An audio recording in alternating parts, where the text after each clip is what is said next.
We are moving on another exercise 4.3. Without any time waste हम इस question की तरफ मूव करते हैं जो हमें दिए गए हैं. Find the HCF. HCF का मतलब बच्चों याद रखें हाईएस्ट कॉमन फैक्टर.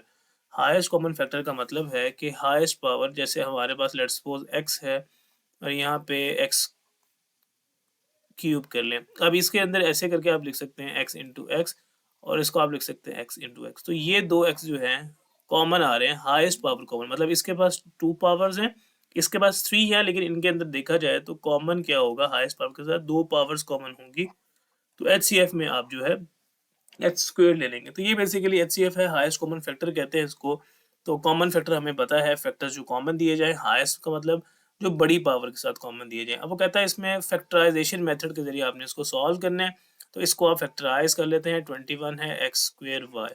तो आप देखते हैं किस टेबल में आता है, और ये एक ही टेबल में आता है. 7 इंटू 3, साथ में एक्स स्क्वायर है तो आप इसे एक्स डॉट एक्स लिख लें और साथ में वाई है. इस तरह आपका क्वेश्चन आसान हो जाएगा. और ये 25 एक्स वाई स्क्वायर था.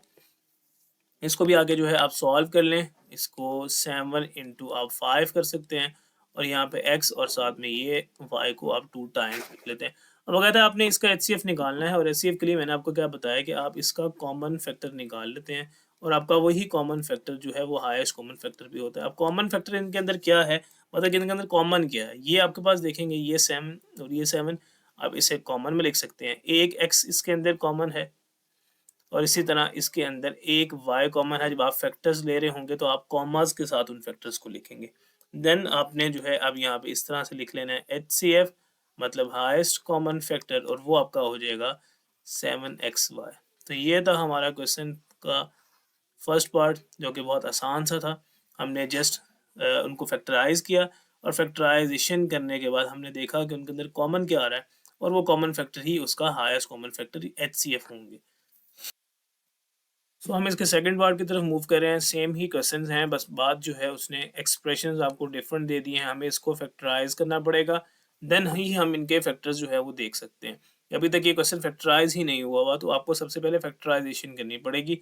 इस तरह के नंबर्स की फैक्टराइजेशन हम पहले कर चुके हैं. 2 नंबर्स हैं, आप लोग इसको देखेंगे कुछ कॉमन नहीं आ रहा, फिर हम देखेंगे कि ये स्क्वेयर्स की फॉर्म में लिखे जा सकते हैं. 3y whole square. तो आप लोगों को याद होना चाहिए बेसिकली ये क्या फॉर्म है, ए स्क्वेयर माइनस बी स्क्वेयर की. हम इसको इस तरह से लिख सकते हैं a plus b into a minus b. मतलब अगर दो टर्म्स हैं, दोनों के ऊपर होल स्क्वेयर है, तो आप उनको एक दफ़ा प्लस के साथ लिख सकते हैं और एक दफ़ा माइनस के साथ लिख सकते हैं.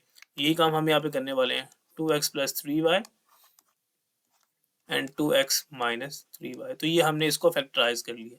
अब इसी तरह नेक्स्ट आपके पास जो टर्म लिखी गई थी उसको आप देखेंगे. फैक्टराइजेशन का सबसे पहला रूल कि आप कॉमन देखेंगे. तो आप कॉमन देखेंगे, x आ रहा है, 2x माइनस यहाँ पे बचेगा 3y. जब आपने इसके अंदर से कॉमन लिया तो यहाँ पे खाली एक x एक पावर के साथ आ गया x, और यहाँ से x कॉमन आ चुका तो 2x माइनस 3y. अब आप इसके अंदर कॉमन फैक्टर देख लेंगे और वही आपका HCF होगा. अब इनमें कॉमन फैक्टर्स कौन से हैं, फैक्टराइजेशन हो चुकी है, कॉमन फैक्टर्स निकाल लें. तो ये 2x माइनस 3y और ये 2x माइनस 3y, ये दोनों कॉमन है, तो आप इसे इस तरह से लिख लेंगे 2x माइनस 3y, और वही आपका जो है HCF भी होगा, मतलब हाईएस्ट कॉमन फैक्टर भी वही होगा 2x माइनस 3y. तो बेसिक काम इसके अंदर जो करने वाला था वो ये था कि आप लोगों ने ध्यान से देखना होता है कि इसकी फैक्टराइजेशन किस तरह से हो रही है. जब फैक्टराइजेशन हो जाती है तो अगली बात जो है बहुत आसान है. इसका थर्ड पार्ट की तरफ हम मूव करते हैं. तो इसका आप थर्ड पार्ट आप लोग अपनी स्क्रीन पे देख सकते हैं, मैंने मेंशन कर लिया. मैं डायरेक्ट इसको सॉल्व करने लगा हूँ. अब इसको आप देखेंगे, हम इनको क्यूब की फॉर्म में लिख सकते हैं. एक्स क्यूब माइनस 1 को भी 1 क्यूब का लिख सकता हूँ. फॉर्मूला आप लोगों को याद होना चाहिए क्यूब का. मैं यहाँ पे आपको लिख के याद करवा देता हूँ. कुछ इस तरह से फॉर्मूला था ए क्यूब माइनस बी क्यूब का. प्रीवियस बहुत सी जगहों पे हमने पढ़ा है इसको.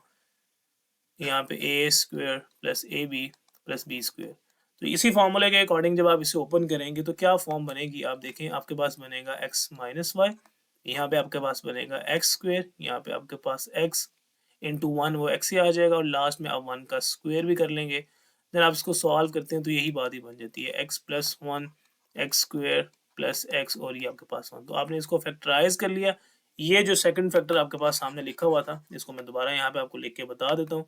ये आपके पास था x square plus x plus 1. मतलब आपने इन दोनों की फैक्टराइजेशन करनी थी, तो एक्स क्यूब माइनस 1 की फैक्टराइजेशन कर ली और इसको एज इट इज लिखा रहने दिया. इसके अंदर से कुछ भी कॉमन नहीं आ रहा, इसकी फैक्टराइजेशन नहीं हो रही. ये ऑलरेडी फैक्टर फॉर्म में दिया हुआ है, इसकी फर्दर फैक्टराइजेशन नहीं हो सकती। तो इसको देखेंगे और इसको देखेंगे तो ये दोनों बिल्कुल सेम है, तो इसका मतलब कॉमन फैक्टर में यही आ जाएगा और वही आपका HCF भी होगा। इट्स मीन HCF आपका कुछ इस तरह से आ रहा है। तो ये आपका क्वेश्चन था, बहुत आसान सा था। जस्ट आपने क्यूब का फॉर्मूला याद रखना है। 4.2 के लास्ट क्वेश्चन में हमने इन क्यूब के फार्मूलाज को यूज़ किया। तो मेक श्योर अगर आपको बात या ना याद आ रही हो तो उन फार्मूलाज को एक दफ़ा गो थ्रू कर लें। तो हमारे पास जो है नेक्स्ट पार्ट आप लोगों को नज़र आ रहा है क्वेश्चन नंबर 1 का पार्ट नंबर थर्ड फोर्थ है बेसिकली ये। थर्ड तो हमने सॉल्व कर लिया था, तो फोर्थ पार्ट में आप देखेंगे सेम तरह का क्वेश्चन है, you have to factorize it. तो सबसे पहला स्टेप आपको याद रखना है कि कुछ कॉमन तो नहीं आ रहा, और यहाँ पे देखेंगे तो ए कॉमन आ रहा है। ए कॉमन लेने के बाद यहाँ पे बचेगा ए स्क्वेयर, यहाँ पे आपके पास बचेगा सिंपल 2a और यहाँ पे -3। अब आपके पास आगे फर्दर फैक्टराइजेशन हो रही है। मिड टर्म ब्रेकिंग का रूल आप लोगों ने बड़े अच्छे से पढ़ा हुआ है, तो मैं बहुत डिटेल में नहीं जा रहा, मैं जस्ट इसको इस तरह से लिख रहा हूँ और आपके पास बात समझ आ जाएगी। 3a माइनस ए करेंगे 2a, मल्टीप्लाई करने से इन दोनों का प्रोडक्ट जो है वो ही बन जाएगा। तो आगे आप लोगों ने कॉमन देख लेना होता है। फर्स्ट टू टर्म्स में ए कॉमन है, ये बात हमने बहुत दफ़ा कर ली है। यहाँ पे कुछ कॉमन नहीं है तो माइनस के साथ 1 कॉमन ले लें, ताकि अंदर वाले टर्म्स के साइन चेंज हो जाएंगे। ये फैक्टर और ये फैक्टर सेम आएगा। यहाँ पे इस तरह से बनेगा a-1 और एक फैक्टर आपके पास a+3। इसको फैक्टराइज कर लें सेम तरीके से। इसको आप सबसे पहले कॉमन ले लें, ए कॉमन आएगा, यहाँ पे आपके पास बचेगा 2a स्क्वेयर 5a-3। ए कॉमन आया हुआ है। फर्दर इसकी फिर से mid term breaking, 2a square आपको मिड टर्म ब्रेकिंग याद दिलाता चलूँ, 2 इंटू 3 मल्टीप्लाई करते हैं 6 आता है। 5 को आपने सेंटर वाली टर्म में 5 है, 5 को ब्रेक करना है माइनस की फॉर्म में, मतलब आप इसको 7-2 लिख सकते हैं, 6-1 लिख सकते हैं, 8-3 लिख सकते हैं, लेकिन इनमें से ये वाला फैक्टर जो है आपको 6 आंसर देगा, तो इसलिए आपने ये वाला फैक्टर चूज कर लेना। आप इसको लिखेंगे +6a-1, ए की बजाय माइनस ए ही सिंपल लिखते हैं, 1 को लिखने की ज़रूरत नहीं होती है। फर्स्ट टू टर्म्स में कॉमन लें, 2a कॉमन, यहाँ पे आपके पास बचेगा a और यहाँ पे आपके पास बचेगा 3। -1 कॉमन, a+3, ये दो फैक्टर्स हमेशा सेम बनते हैं, याद रखिएगा। तो आपके पास 2a-1 और यहाँ पे आपके पास a+3। तो अब आप देखेंगे कि इसके अंदर HCF क्या है, मतलब कॉमन फैक्टर क्या है।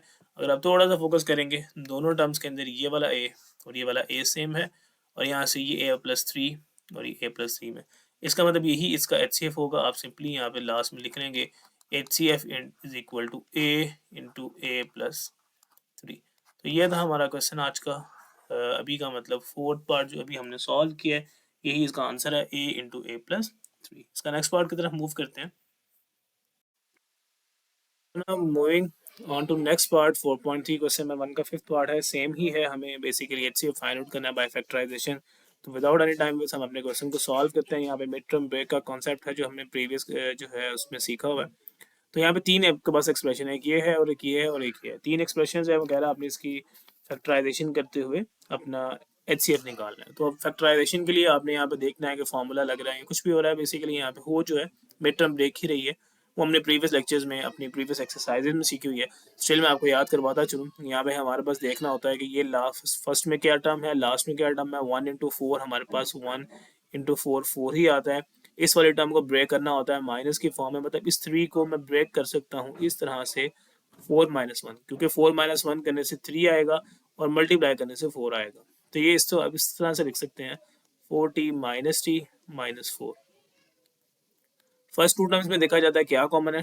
फर्स्ट टू टर्म में टी कॉमन है, टी कॉमन ले लें। यहाँ पे कुछ भी कॉमन नहीं है तो 1 कॉमन ले सकते हैं विद माइनस साइन, क्योंकि दोनों टर्म्स के साथ माइनस का साइन है। ये टर्म और ये टर्म हमेशा सेम बनती है, तो ये बात आपने याद रखनी है। यहाँ पे बचेगा t-1 और ये जो टर्म सेम है उसको भी हम कॉमन ले लेते हैं, तो यहाँ पे आपके पास आ जाता है t+4। तो ये मैंने फैक्टराइज कर लिया। इसी तरह आप इसको फैक्टराइज करेंगे, ये बहुत सिंपल है, प्लस की फॉर्म में फैक्टराइज होगा 4t plus simple t plus 4।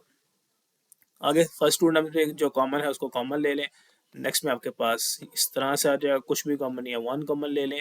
यहाँ पे आपके पास आ जाएगा t+4।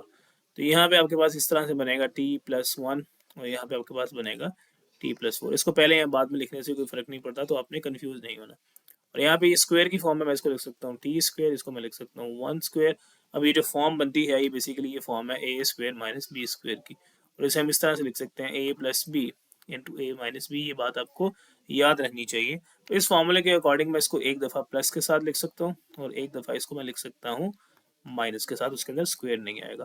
तो इसके अंदर अब आपने एचसीएफ निकालना है, एचसीएफ के लिए हाईएस्ट कॉमन फैक्टर, तो आप सिंपल कॉमन फैक्टर देख लें यहाँ पे क्या कॉमन है तीनों टर्म्स के अंदर। यहाँ पे आपके पास है जी t+4, सॉरी 3+4 तीनों में कॉमन नहीं है, जो तीनों में कॉमन है वो लेंगे। ये t-1 भी हमारे पास आ रहा है, इधर से t+1 आ रहा है, इधर से t+1 आ रहा है। तो यहाँ पे हमारे पास जो कॉमन आ रहा है वो आप देख लें।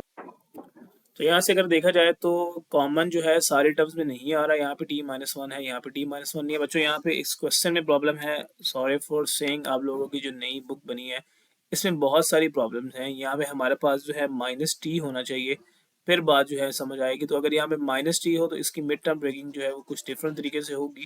तो इसकी हम मिड टर्म ब्रेक दोबारा कर लेते हैं ताकि आपकी बात जो है क्लियर हो जाए और बात समझ आ जाए। तो यहाँ पे हम मिड टर्म ब्रेकिंग में, यहाँ पे आपके पास जो क्वेश्चन में गिवन होना चाहिए वो माइनस है, लेकिन आपकी बुक में प्लस के साथ गिवन है, तो इसकी करेक्शन कर लीजिएगा आप। इसकी मिड टर्म ब्रेकिंग इस तरह से कर लें, ये हमारे पास -4 आ गया। अब आप फर्स्ट टू टर्म्स में कॉमन लेंगे, यहाँ पे आपके पास आएगा t-4 आएगा, यहाँ पे आपके पास +1 कॉमन आएगा और यहाँ पे आपके पास आएगा t-4। अब जो इसके फैक्टर्स बनेंगे वो थोड़े से डिफरेंट साइंस के साथ बनेंगे। तो यहाँ पे आपके पास आएगा t+1। अब आप देखिएगा, अब आपके पास ये t+1, यहाँ पे है t+1 और यहाँ पे है t+1। तो ये आपके पास t+1 इसका जो है वो HCF होगा। आपने इसको जो है करेक्ट कर लेना है। उम्मीद करता हूँ कि आपको बात समझ आ गई होगी। क्वेश्चन में प्रॉब्लम है थोड़ी सी, तो इस क्वेश्चन की करेक्शन जो है वो आप लोग कर सकते हैं। मेक श्योर आप इसको देख लीजिएगा। हम अपने अगले पार्ट की तरफ मूव करते हैं। तो हम क्वेश्चन नंबर 1 के लास्ट पार्ट में मूव करते हैं। इसमें हमारे पास स्टिल सेम क्वेश्चन है, फैक्टराइज करना है। फैक्टराइजेशन की बात हम सीख चुके हैं, तो ज़्यादा डिटेल में जाने की बजाय हम डायरेक्ट अपने क्वेश्चन को स्टार्ट करते हैं। इसकी मिड टर्म ब्रेक कुछ इस तरह से होगी, 7s plus 8x is equal to, मतलब 7 और 8 को आप ऐड करें तो 15 आता है, मल्टीप्लाई करने से 56 आता है। आगे आप चलें, यहाँ पे आपके पास x+7 मिड टर्म का मैंने कॉन्सेप्ट यहाँ पे आपको बहुत दफ़ा सिखा चुका हूँ, इसलिए आपने जो है उस कॉन्सेप्ट को लास्ट जो है मैंने लेक्चर्स जो पढ़ाए हैं मिड टर्म के फैक्टराइजेशन के, वो आप लोगों ने देख लेने हैं। फर्दर आगे चलते हैं। यहाँ पे मिड टर्म ब्रेक होगी x² एज इट इज, मैं इसको इस तरह से ब्रेक करूंगा। 8x - 3x - 24 जो है, यहाँ पे x कॉमन आएगा, x+8 आएगा, यहाँ से -3 कॉमन आएगा, x+8 आएगा। ये फैक्टर्स कुछ सेम बनेंगे, x+8 को आप पहले लिख लें और यहाँ पे x - 3 आ जाएगा। इसी तरह अब यहाँ पे चलते हैं, कॉमन सबसे पहले देख लें, कॉमन लेंगे, x कॉमन है, पीछे आपके पास x+8 बचता है, फैक्टराइजेशन होगी। अब इन तीनों टर्म्स को फोकस कीजिएगा, यहाँ पे तीनों टर्म्स की फैक्टराइजेशन के बाद कौन सी टर्म जो है सेम है, कौन सा फैक्टर सेम है, ये x+8 और x+8 सेम है।